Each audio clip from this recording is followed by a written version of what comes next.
G'day, I'm Dean. We've got another this one's 2009 XR6 Ford Falcon that we are doing the diff bushes in. So what I want to show you is what's involved with this task. We do a lot of these, very common thing for these Falcons.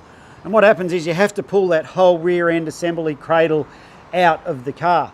So the process goes like this. You get up under here, you pull these couple of bolts out there and knock this one out. You take the brakes off, disconnect the shocks, disconnect the trailing arm. Pretty easy to see when you're under there because you just got these few here to come off. Those few there come off. Take the brakes off.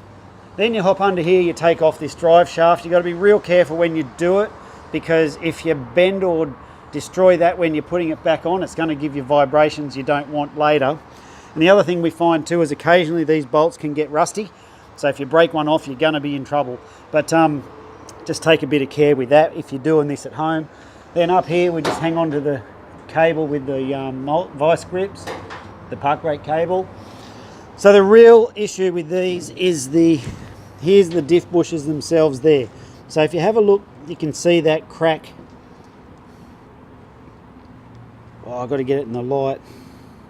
Here, have a look, here's one that shows even better. That part cracks out of there and that part lives up in here. So this is the one with the new ones installed. We use the Nolethane bushes because well, I've never replaced them. So that says to me they last a friggin' long time. So what you got to do is you just got to pull that out, loosen off this diff locating assembly, and then you just tap them out. They come out pretty easy, and then you just tap the new ones in. You then come around here. Here's the main center one that we've pulled out. See how it's all destroyed around the casing and all there? Well, that one lives in behind there. Here's the part number that we use for them. That's the part there, there and there, and so we don't seem to replace Nolethane bushes. So that says to me that they last a fair old while. So the installation is the opposite.